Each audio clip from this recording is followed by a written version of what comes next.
Assalamualaikum warahmatullahi wabarakatuh. Innal hamdalillah nahmaduhu wa nasta'inuhu wa nastaghfiruh. Wa na'udzu billahi min shururi anfusina wa min sayyiati a'malina. May yahdihillahu fala mudilla lahu wa may yudlil fala hadiya lahu. Asyhadu an la ilaha illallah wahdahu la syarika lahu wa asyhadu anna Muhammadan abduhu wa rasuluh. Allahumma salli wa sallim wa barik ala Muhammad wa ala alihi wa ashabihi wa man tabi'ahum bi ihsanin ila yaumiddin. Fa ya ibadallah usikum wa nafsi bi taqwallah faqad fazal muttaqun. Faqad fazal muttaqun.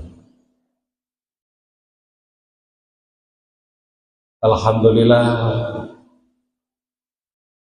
segala puji bagi Allah. Tak henti-hentinya kita senantiasa bersyukur kepada Allah atas nikmat yang telah Allah berikan kepada kita. Hingga saat ini Allah masih memberikan kita limpahan nikmat jasmani, sehat jasmani, sehat rohani. Di tengah guyuran hujan, namun kita masih bisa menyempatkan untuk berabul ilmi. Mudah-mudahan amal ibadah kita semua senantiasa diterima di sisi Allah dan memberikan manfaat bagi kehidupan kita di dunia dan akhirat. Salawat serta salam semoga tetap terlimpahkan kepada junjungan kita Nabi Allah Muhammad sallallahu alaihi wasallam. Ma'asyiral muslimin rahimani wa rahimakumullah. Pada kesempatan malam hari ini kita akan melanjutkan mengkaji kitab tafsir Ibnu Katsir surat Al-Buruj. Pada pertemuan minggu-minggu yang lalu sudah kita singgung beberapa ayat yang berkaitan dengan surat Al-Buruj ini. Bahwasanya di dalam ayat ini Allah berfirman, was-sama'i dzatil buruj, Allah bersumpah dengan langit yang memiliki gugusan bintang-bintang. Ini adalah tanda kebesaran Allah. Wal yaumil mau'ud, dan pada hari yang dijanjikan, yaitu hari kiamat. Wa syahidi wa masyhud, dan yang menyaksikan serta yang disaksikan. Di dalam ayat ini, di dalam surat ini juga dijelaskan bagaimana orang-orang ashabul ukhdud itu, orang yang membuat parit untuk menyiksa orang-orang yang beriman. Kemudian di parit itu mereka bakar, kemudian mereka siksa orang-orang yang beriman itu dengan cara membakarnya. Itu ma'aliyah qu'ud, ketika mereka duduk-duduk di atas parit itu, wahum ala ma yaf'aluna bil mu'minina syuhud, mereka menyaksikan apa yang mereka lakukan terhadap orang-orang yang beriman. Wa ma naqamu minhum illa ayyuminu billahil azizil hamid. Mereka menyiksa orang-orang yang beriman hanya karena mereka beriman kepada Allah, Zat yang Maha Perkasa lagi Maha terpuji. Alladzi lahu mulku samawati wal ardh, yang memiliki kerajaan langit dan bumi. Wallahu ala kulli syai'in syahid, dan Allah Maha menyaksikan atas segala sesuatu. Kemudian di ayat 10 ini, innal ladzina fatanul mu'minina wal mu'minat tsumma lam yatubu falahum adzabu jahannam walahum adzabul khariq. Allah mengancam orang-orang yang melakukan penyiksaan terhadap orang-orang yang beriman apabila mereka tidak bertaubat dan belum bertaubat, maka Allah akan menyiksa mereka dengan siksaan yang membakar. Kharaku, mereka menyiksa orang-orang yang beriman itu sebagaimana yang telah dikemukakan oleh Ibnu Abbas, Mujahid, Qatadah, Ad-Dhahak dan Ibnu Abza. Tsumma lam yatubu lam yuqli'u amma fa'alu wa yandamu 'ala ma aslafu. Mereka tidak berhenti menyiksa orang-orang yang beriman. Jadi orang-orang yang disiksa dengan cara dibakar di parit yang sebelumnya mereka sudah nyalakan api, mereka tidak berhenti menyiksa orang-orang yang beriman dan mereka tidak menyesal apa yang telah mereka kerjakan. Maka Allah mengancam falahum adzabul jahannam wa lahum adzabul khariq. Mereka itu akan mendapatkan siksa neraka jahanam dan bagi mereka siksa yang membakar. Seperti apa yang telah mereka lakukan terhadap orang-orang yang beriman. Karena mereka menyiksa dengan cara membakar, maka Allah pun akan menyiksa mereka dengan cara membakar. Wadzalika annal jaza' min jinsil amal. Karena sesungguhnya balasan dari suatu perbuatan itu tidak ada yang lain kecuali perbuatan yang sama. Jadi mereka membakar, mereka pun akan dibakar oleh Allah. Ya. Maka ini bisa kita jadikan pegangan. Orang yang melakukan suatu perbuatan, baik itu yang baik ataupun yang buruk, maka Allah akan memberikan balasan yang sama kepada orang itu. Al-Hasan Al-Basri berkata, "Unduru ila hadzal karam wal jud." Coba kalian perhatikan kemuliaan dan kedermawanan Allah ini. Qatalu awliya'ahu, mereka sudah membunuh wali-walinya, yaitu orang-orang yang beriman. Wa huwa yad'uhum ila taubati wal maghfirah. Namun Allah masih memberi kesempatan mereka, mengajak mereka untuk bertaubat dan meraih ampunan Allah. Ini adalah kemurahan Allah. Ya, kita bayangkan saja 20.000 orang mati dengan cara dibakar. Hukum mana yang bisa memaafkan orang seperti itu? Tapi Allah tidaklah seperti kita. Allah Ghafurur Rahim. Allah Maha Pengampun. Betapapun banyak dosa hamba-hambanya itu, jika dia mau bertaubat, berhenti dari kesalahannya, mengakui dan menyesal apa yang telah mereka perbuat, maka Allah membukakan pintu taubatnya. Yad'uhum ila taubati wal maghfirah. Allah mengajak mereka untuk mendapatkan taubat, pengampunan dari Allah. Ayat berikutnya,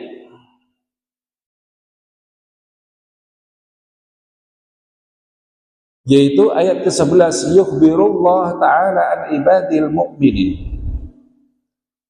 Allah mengkhabarkan tentang hamba-hambanya yang beriman, anna lahum jannatin tajri min tahtihal anhar, bahwa mereka akan mendapatkan surga di mana surga disifati oleh Allah, di bawahnya ada sungai-sungai yang mengalir. Bi khilafi ma u'idda li a'da'ihi minal khariqi wal jahim. Ini berbeda dengan apa yang Allah sediakan untuk musuh-musuhnya, yaitu berupa api yang membakar dan neraka jahim. Jadi orang yang beriman, mereka disediakan surga oleh Allah dan di bawahnya, di bawah surga itu terdapat sungai-sungai yang mengalir. Dan ini adalah janji Allah, janji bagi hamba-hambanya yang berpegang teguh kepada keimanan hingga akhir hayatnya. Sedangkan orang-orang yang memusuhi Allah dan memusuhi wali-walinya, mereka disediakan siksa yang membakar dan neraka jahim. Itulah balasan yang setimpal. Anal jaza min jinsil amal. Balasan dari suatu perbuatan adalah perbuatan yang sejenis. Walihada qala, karena itulah Allah berfirman, dzalikal fauzul kabir, itulah kemenangan yang besar. Kemenangan bagi siapa? Bagi orang-orang yang beriman. Mereka disiksa di dunianya, tapi mereka tetap berpegang teguh pada keimanan dan akidahnya, sehingga mereka tidak keluar dari imannya itu. Walaupun mereka harus meregang nyawa mati, tapi mati dalam keadaan iman. Itulah sesungguhnya fauzul kabir, kemenangan yang sejati, kemenangan yang hakiki. Jadi bukan orang yang ketika disiksa, ketika diancam, kemudian dia dengan mudah melepaskan akidahnya, menanggalkan keimanannya. Itu bukanlah orang-orang yang menang, kata Allah. Tsumma qala, kemudian Allah berfirman, inna batasya rabbika, sesungguhnya siksaan Tuhanmu, la syadidun, sungguh teramat sangat berat. Sesungguhnya siksaan Tuhanmu sungguh berat. Artinya inna batasyahu wa intiqamahu, sesungguhnya siksaan Allah dan balasannya min a'daihi, terhadap musuh-musuhnya, alladzina kadzabu rusulahu, yang mendustakan rasul-rasulnya, wa khalafu amrahu, dan menentang perintah-perintahnya, la syadidun adimun qawiyyun, sungguh teramat besar dan teramat kuat. Inilah ancaman Allah bagi orang-orang yang mendustakan ajaran rasul-rasulnya. Dan kita tahu bagaimana orang-orang Bani Israel itu mendustakan ajaran Rasulnya. Bahkan tidak hanya itu, mereka menentang ajaran-ajaran Rasulnya, bahkan sampai pada titik klimaks mereka membunuh Rasul-Rasul Bani Israel, nabi-nabi kaum Bani Israel. Tercatat dalam sejarah lebih dari 30.000 nabi Bani Israel terbunuh di tangan kaumnya sendiri. Naudzubillah. Begitu pula dengan Rasulullah Nabi Muhammad SAW pun tidak lepas dari ujiannya sebagai Nabi dan Rasul. Pada zamannya ada Abu Jahal, Fir'aunnya umat ini. Mereka tidak berhenti untuk melakukan perlawanan dan penentangan terhadap dakwah tauhid yang dibawa Rasulullah SAW. Ada Abu Lahab, dan masih banyak kaum kafir Quraisy yang menentang Rasulullah SAW. Selalu ada di setiap zaman, bahkan sampai detik ini orang-orang yang mendakwahkan ajaran Allah, mengajak kepada ajaran Allah yang benar, selalu ada penentangnya. Dan itu bukan hal yang baru. Maka kalau kita pahami akan kaidah ini, maka kita akan memakluminya, bahwa setiap orang yang berjalan di atas jalan kebenaran selalu ada kerikil-kerikil tajam, dan itu justru akan menjadi penyemangat, karena disitulah tantangan para da'i, para mubalik, para ustadz di dalam mendakwahkan ajaran Islam. Dan di situ pula disediakan pahala Allah yang amat besar. Fa'innahu ta'ala dzul quwwatil matin, sesungguhnya Allah zat yang memiliki kekuatan yang kokoh, yang amat kuat, al-matin, alladzi ma syaa, di mana sesuatu yang Allah kehendaki karena pasti akan terjadi. Kama yasha, sebagaimana yang Allah kehendaki.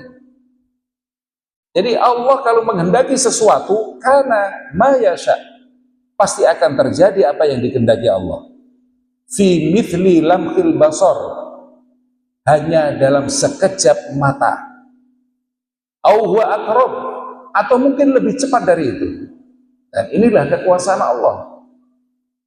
Idza arada syai'an fayaqul kun fayakun. Jika Allah menghendaki sesuatu, maka tinggal mengucapkan kun, jadilah, fayakun, maka akan jadi. Filam basar, hanya dalam sekejap mata, au huwa aqrab, atau lebih cepat daripada itu. Jadi itu maksud dari alladzi ma syaa kana kama yasha. Apa yang Allah kehendaki pasti akan terjadi sebagaimana yang Allah kehendaki itu. Walihada qala, dan karena itulah Allah berfirman, innahu wa yubdi'u wa yu'id. Sesungguhnya Allah dialah yang memulai penciptaan makhluknya, wa yu'idu, dan mengembalikan hidup. Jadi ini adalah kuasa Allah. Allah yang memulai penciptaannya, menciptakan manusia dari segala apa yang ada di muka bumi ini. Dengan kuasanya semuanya terjadi. Maka mudah bagi Allah untuk mengembalikan sesuatu yang sebelumnya sudah pernah ada. Lebih mudah. Namun hal ini tidak masuk dalam logika orang-orang kafir. Orang-orang kafir tidak percaya akan adanya hari kebangkitan. Orang-orang kafir mengingkari akan adanya hari pertanggungjawaban itu. Sehingga mereka memuaskan dirinya, nafsunya, dengan semaunya sendiri hidup di dunia ini. Mereka tidak kenal lagi dosa, mereka tidak kenal lagi halal dan haram.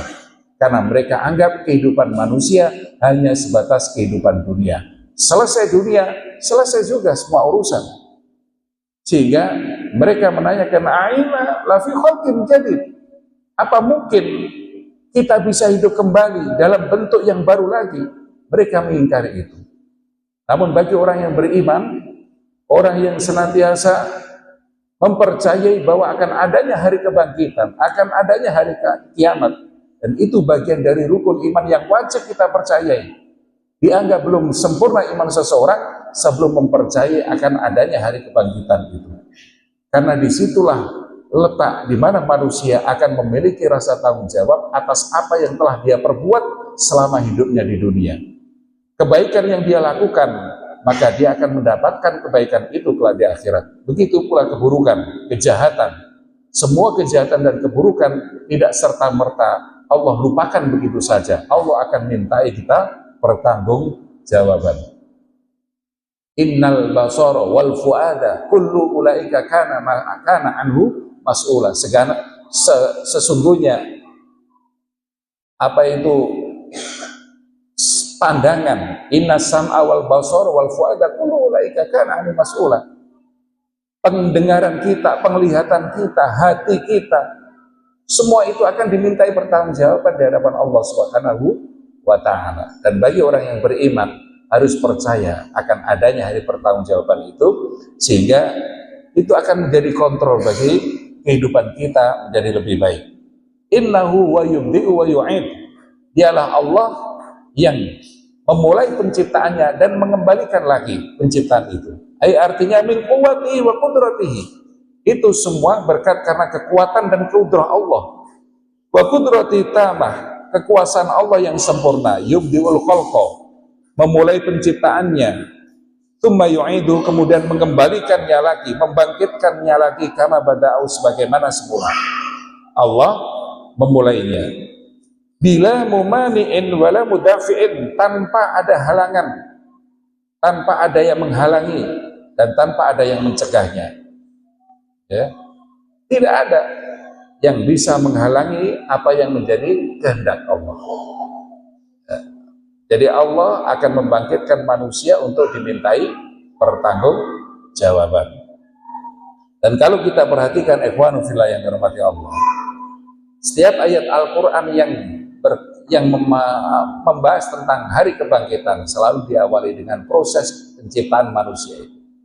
Dari mana manusia itu diciptakan, kemudian prosesnya, kemudian dia mati, kemudian dia dibangkitkan, kemudian dia dimintai pertanggungjawaban. Itu artinya bahwa hari kebangkitan dan pertanggungjawaban adalah sesuatu yang tidak bisa kita lepaskan. Wawal ghafurul wadud, dan dia Allah zat yang maha pengampun lagi maha penyayang. Artinya yaghfiru dzamba man taba ilaihi wa khada'a ladaihi. Allah akan mengampuni dosa orang yang bertaubat kepadanya dan tunduk kepadanya. Itu makna dari wawal ghafurul wadud. Allah Maha Pengampun, pengampun dari segala dosa hamba-hambanya. Allah akan ampuni seberapapun dosanya, akan Allah ampuni, karena ampunan dan rahmat Allah lebih besar daripada dosa kita. Walau kana dzambu min ayyi syai'in kana, meskipun dosa itu, seberapapun dosa itu, karena yang ada pada orang tersebut. Seberapapun banyak dosa pada orang tersebut, Allah akan ampuni. Dan kita tahu dalam sebuah hadis yang menceritakan orang yang membunuh sampai 100 nyawa dihilangkan tanpa alasan yang benar, itu pun Allah masih berikan kesempatan dia untuk bertaubat. Artinya selama terbersit di hati kita untuk bertaubat, mengakui segala kesalahan dan dosa yang pernah kita lakukan, Allah akan bukakan pintu taubat. Allah akan bukakan pintu taubat hatta tatul asyamsu min maghribi, sampai matahari itu terbit dari barat. Pintu taubat Allah akan senantiasa dia buka. Allah membuka pintu taubatnya di siang hari untuk memberi kesempatan taubat orang yang berdosa di malam hari.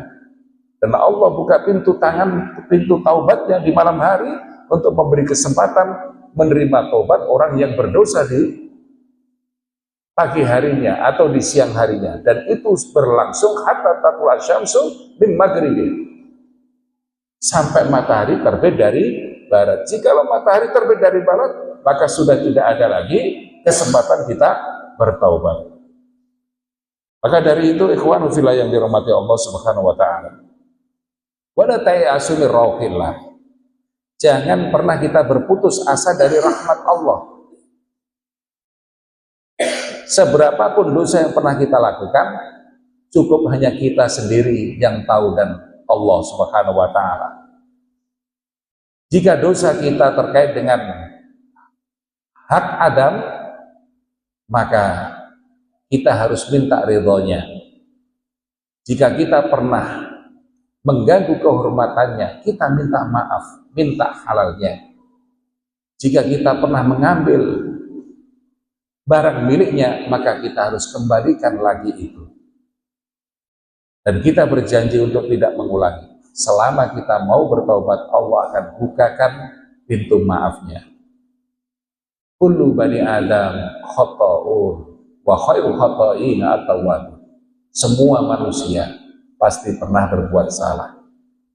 Dan sebaik-baik orang yang berbuat salah bukanlah orang yang tidak pernah melakukan kesalahan, tapi yang mau menyadari kesalahannya dan mau berhenti dan bertaubat dari kesalahannya. Itu orang yang terbaik. Karena tidak ada orang yang tidak pernah berbuat salah.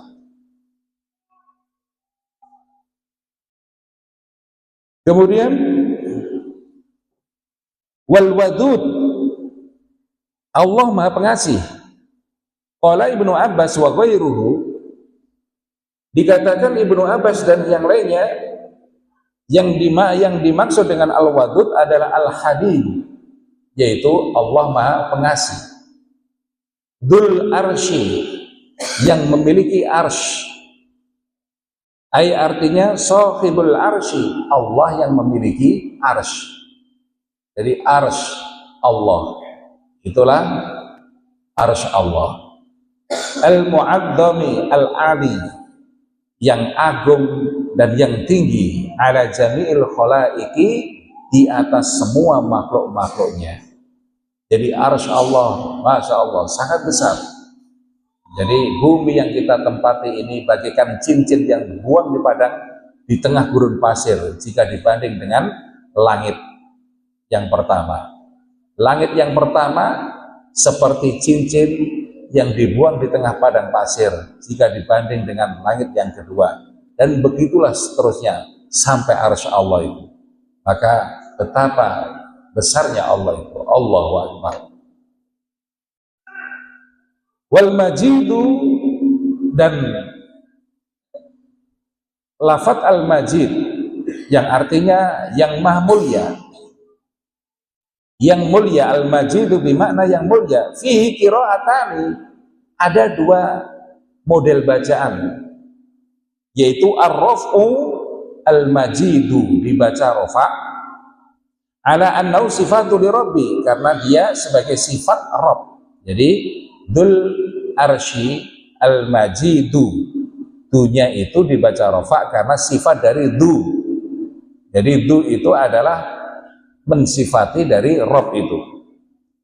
Wal jarru, dan wal majidi al-majidi dibaca jar ala annahu sifatul lil arsy. Kalau al-majidi itu dikatakan sebagai sifatnya arsy. Jadi arsy yang mulia atau Tuhan yang mulia. Wakilahuma ma'nan sahih, kedua-duanya benar. Kedua-duanya benar. Al-Majid bisa kedudukannya sebagai sifat dari Allah, Rabb.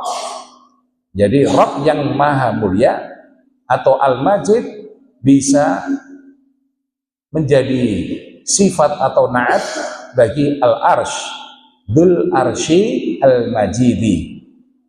Jadi bisa dibaca Al-Majidu atau Al-Majidi. Ada dua qiraah di sini dan dua-duanya benar. Fa'alun lima yurid, Allah maha berbuat lima yuridu, terhadap apa yang Allah kendaki. Artinya mahma arada fi'lahu, apapun yang Allah kendaki untuk berbuatnya, la mu'aqqiba li hukmihi, tidak ada yang bisa menghalanginya, ya. Tidak ada yang bisa menghalanginya, tidak ada yang bisa menghukuminya. Itu terserah Allah, kehendak Allah. Jadi Allah memiliki sifat fa'al. Fa'al itu maha berbuat. Apapun yang Allah mau berbuat, silakan, itu kehendak Allah. Wala yus'alu amma yaf'al, tidak perlu kita tanyakan kenapa Allah berbuat begini dan begitu. Emang siapa kita menanyakan Allah? Kita menginterogasi Allah. Itu Allah fa'alul lima yurid. Allah mau berbuat apa saja terserah. Allah mau mengadab apa itu hambanya, silakan. Allah mau memberikan ampunan hambanya, silakan. Itu kehendak Allah. Jadi Allah fa'alul lima yurid. Jadi fa'alul lima yurid, karena Allah memiliki sifat fa'al, maha berbuat. La yus'alu amma yaf'al, tidak pantas jikalau kita tanyakan kenapa Allah berbuat begini. Jadi ada kan orang, ya Allah mengapa engkau, ya Allah mengapa engkau.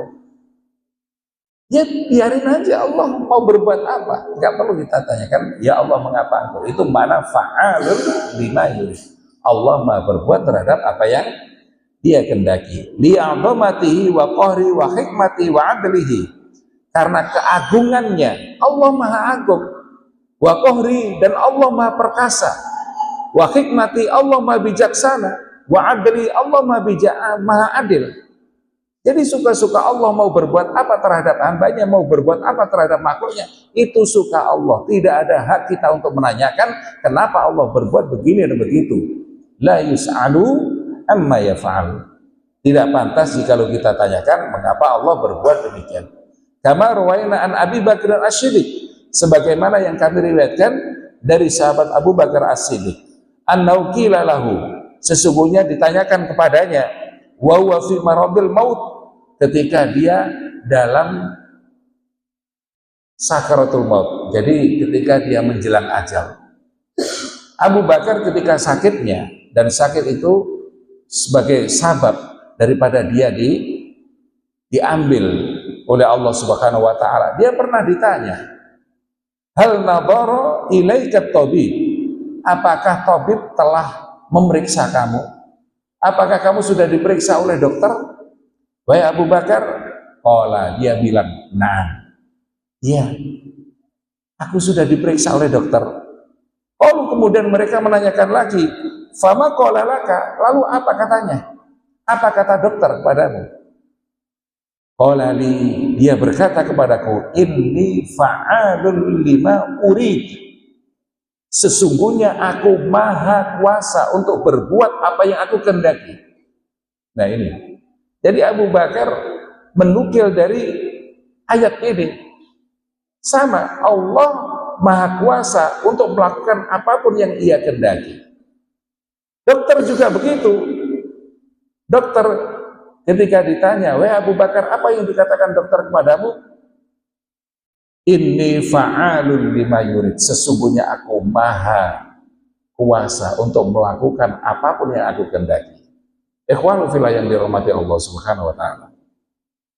Jikalau kita sakit, kemudian kita berobat ke rumah sakit, kita nggak pernah menanyakan kenapa dokter harus begini, kenapa dokter harus begitu. Karena ketika kita masuk rumah sakit, kita percaya bahwa profesi dokter itu paling tahu menangani masalah yang kita derita, dan dia tahu karena hasil diagnosanya. Sehingga kita pasrah aja, apapun dokter yang mau lakukan terhadap kita, kita pasrah. Seandainya apa yang disontekkan, seandainya yang disontekkan itu racun pada diri kita, kita pun kita tidak tahu, karena kita menyerahkan semuanya kepada dokter tersebut. Makanya dia punya kuasa. Maka ketika ditanya apa yang dikatakan dokter kepadamu, wahai Abu Bakar, dia bilang kepadaku, ini fa'alun lima urid. Aku mampu, aku berkuasa untuk melakukan apapun yang aku kehendaki. Dan ini sama ketika kita menyerahkan persoalannya kepada orang lain dan kita sendiri tidak tahu ilmu tentangnya, kita pasrah. Karena apa? Kita serahkan kepada ahlinya. Kita husnudon bahwa dia melakukan pekerjaannya yang terbaik. Jadi selain dokter, pekerjaan apa lagi yang kita serahkan? Ya taruhlah tukang misalnya. Kita nggak tahu apa yang dikerjakan oleh tukang. Yang penting kita sampaikan ini masalahnya, coba engkau selesaikan. Tukang juga punya kuasa untuk menanyakan apa yang dikatakan tukang kepadamu. Ini fa'alu lima urid.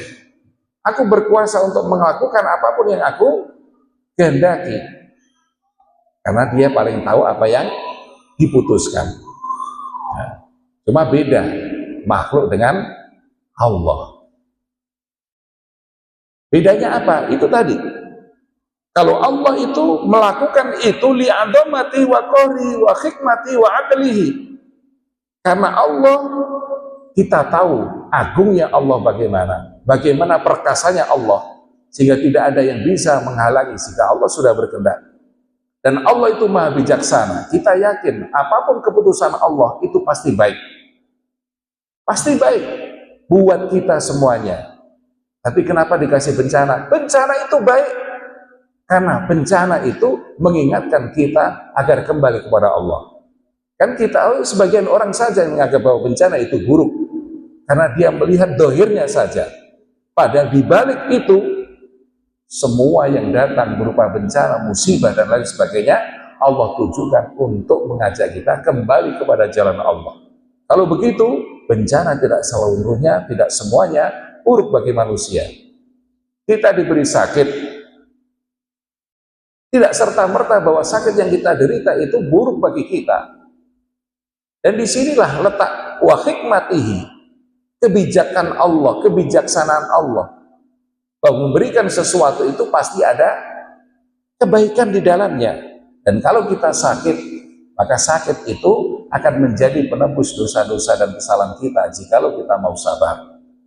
Dan dengan sakit itu bisa jadi Allah angkat derajatnya, yang dimana derajat itu tidak bisa dicapai dengan amalan apapun kecuali Allah berikan dia cobaan.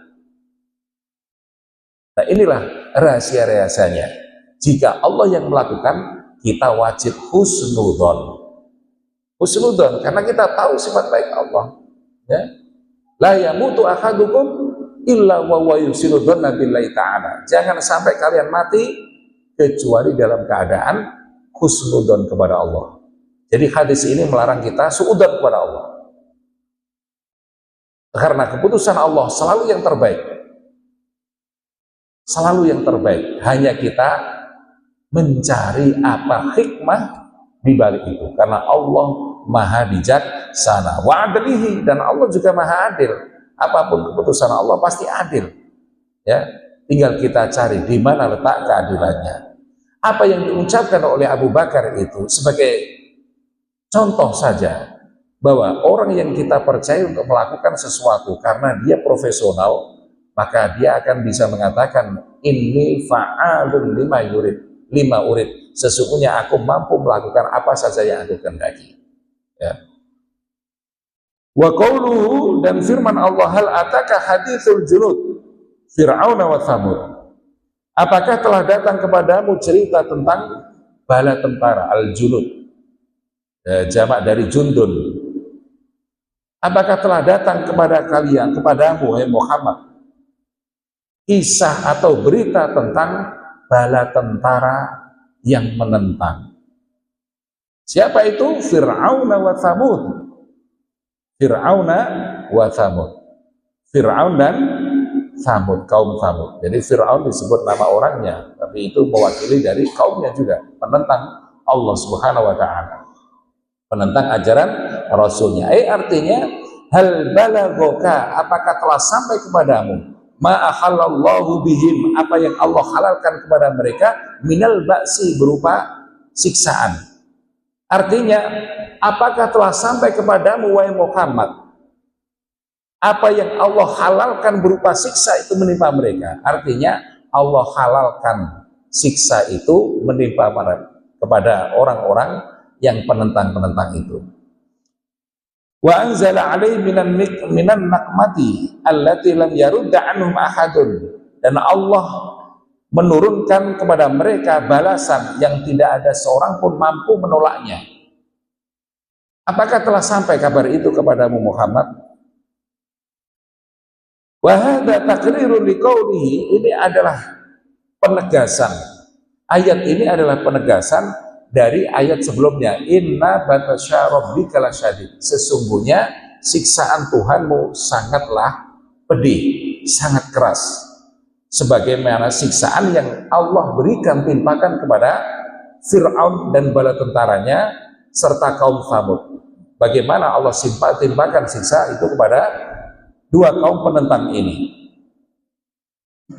Jadi Allah jika sudah menyiksa hambanya, nah ini artinya idza akhadha dhalim, apabila Allah sudah menyiksa kepada orang yang zalim, akhadahu ahdan aliman syadidan, maka Allah akan menyiksa orang tersebut dengan siksaan yang sangat pedih. Ahda azizin muqtadirin, seperti siksaan seorang seperti siksaan zat yang maha perkasa dan maha kuasa. Jadi kalau sudah nyiksa Allah itu gak main-main, Allah akan siksa, dipukul, digerus, kemudian ditumbuhkan lagi kulit yang baru agar merasakan siksaan itu. Qala Ibnu Abi Hatim, Abi Hatim berkata, haddatsana Ali bin Muhammad at-Tanafisi, telah menceritakan kepada kami, bapakku telah menceritakan kepada kami Ali bin Muhammad at-Tanafisi. Haddatsana Abu Bakr ibnu Ayyash, telah menceritakan kepada kami Abu Bakar ibnu Ayyash an Abi Ishaq, dari Abu Ishaq an Amr ibni Maimun.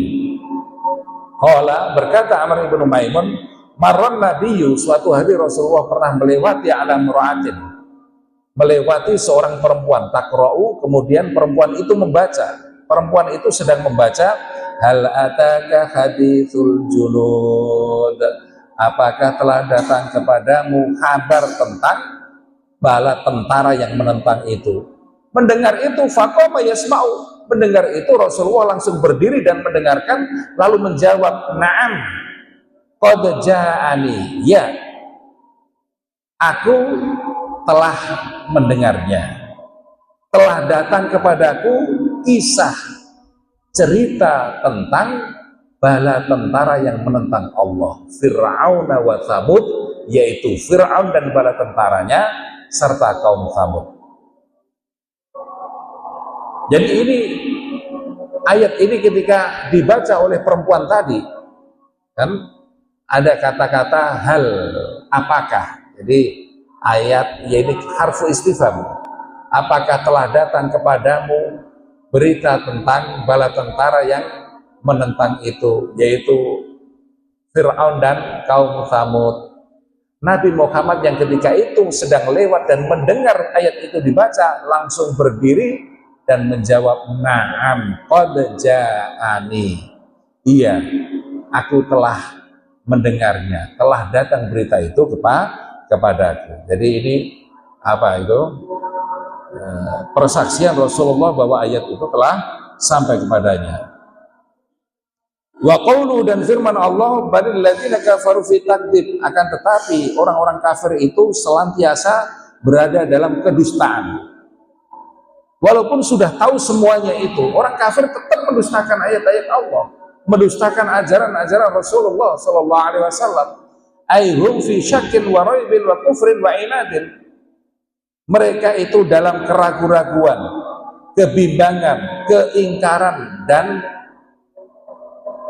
penentangan terhadap ajaran Rasulullah sallallahu alaihi wasallam. Wallahu min wara'ihim muhit. Padahal Allah mengepung dari belakang mereka sehingga mereka tidak bisa lolos. Wallahu, dan Allah min wara'ihim, dari belakang mereka, muhitun, maha meliputi, mengepung. Allah mengepung dari belakang mereka. Huwa qadirun alaihim, Allah kuasa melakukan itu terhadap mereka. Qahirun la yafutunahu, kuasa juga, Allah kuasa mengepung mereka sehingga mereka tidak bisa meninggalkannya, tidak bisa lolos dari kepungan Allah. Wala yu'jizunahu, dan tidak bisa mengalahkannya, tidak bisa menghalang-halanginya. Ya, yu'jizuna itu melemahkan kepungan Allah, tidak bisa menghalang-halangi kepungan Allah. Bal huwa Qur'anun Majid, bahkan mereka tidak hanya mendustakan ajaran-ajaran Rasulnya, mereka juga mendustakan Quran yang mulia. Jadi Quran pun mereka dustakan, padahal mereka tahu kebenarannya.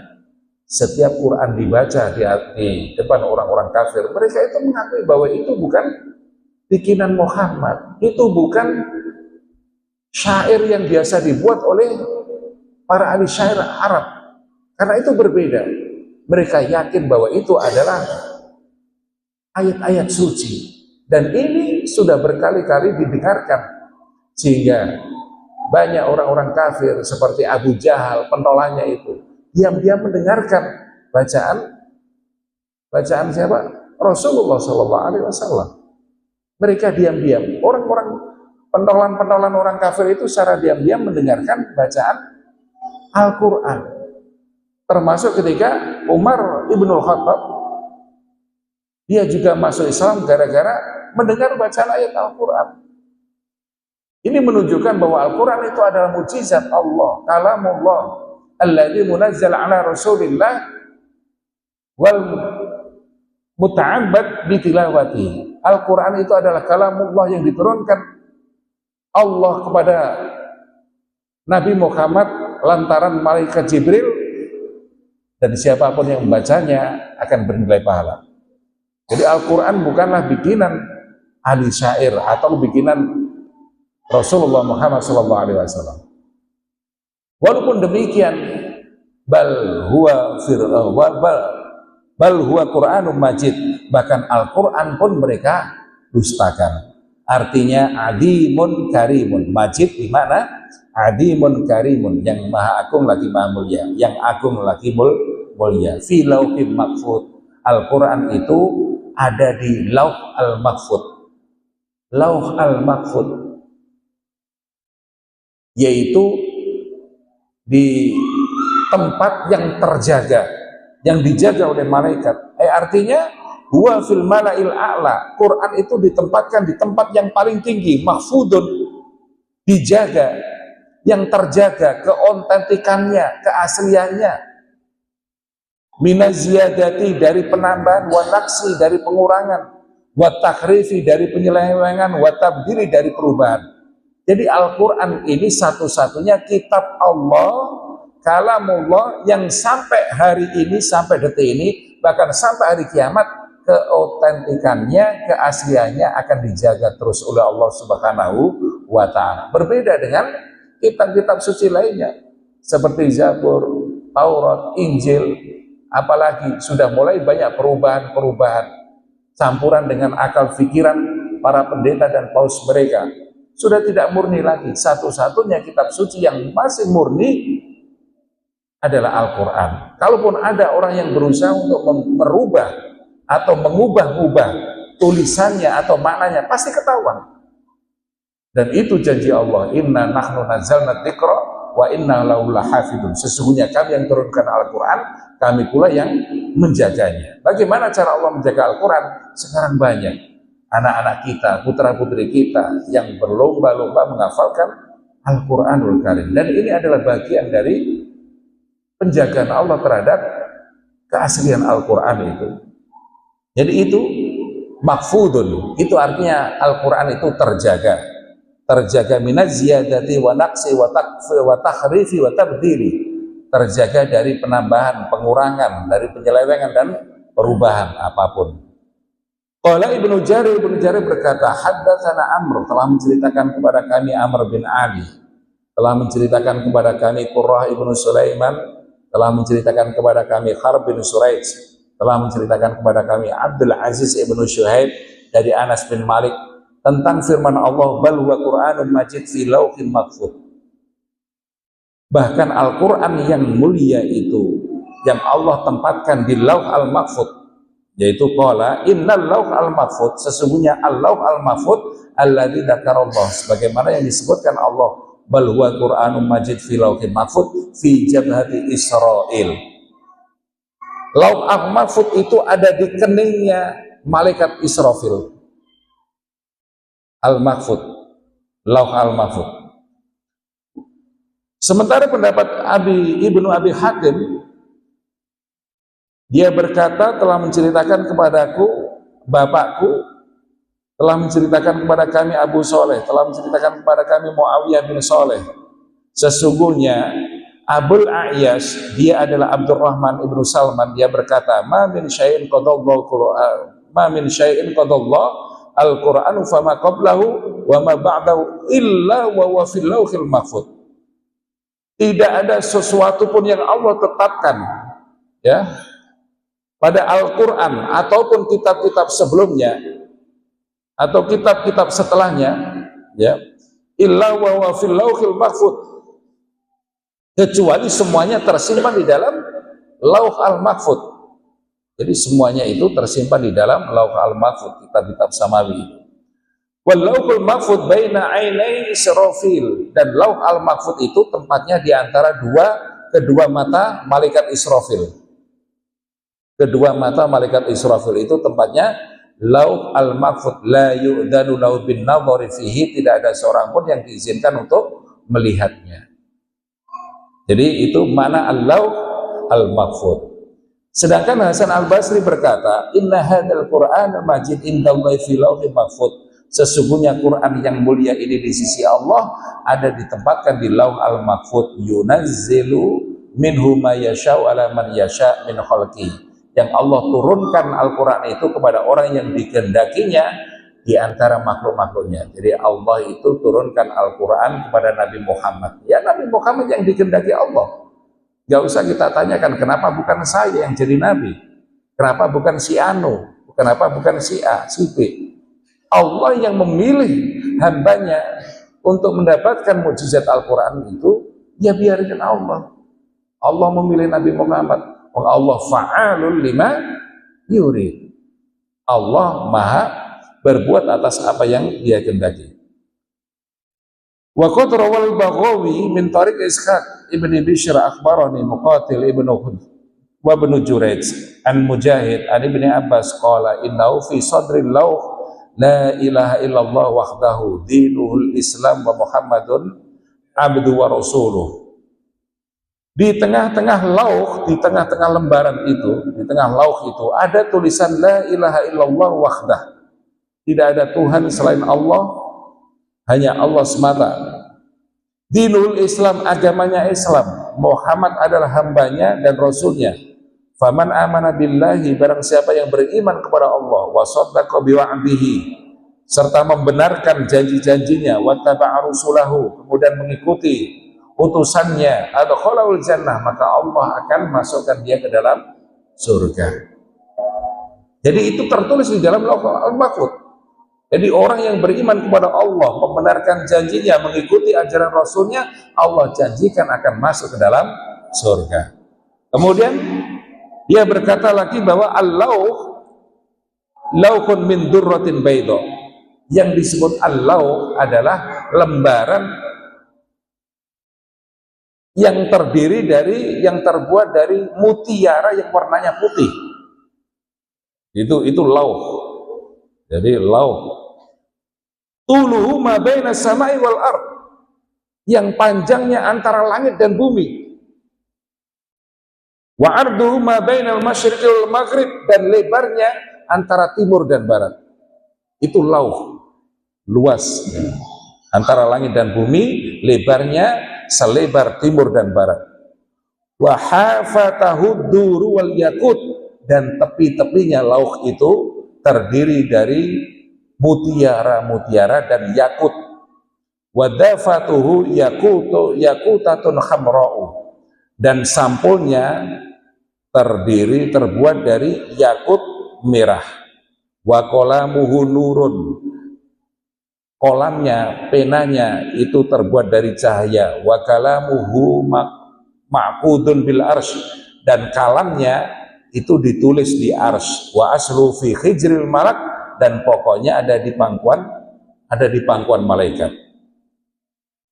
Muqatil berkata, lauh al-mahfuz ada di sebelah kanan arsy. Sedangkan Qurtubi berkata,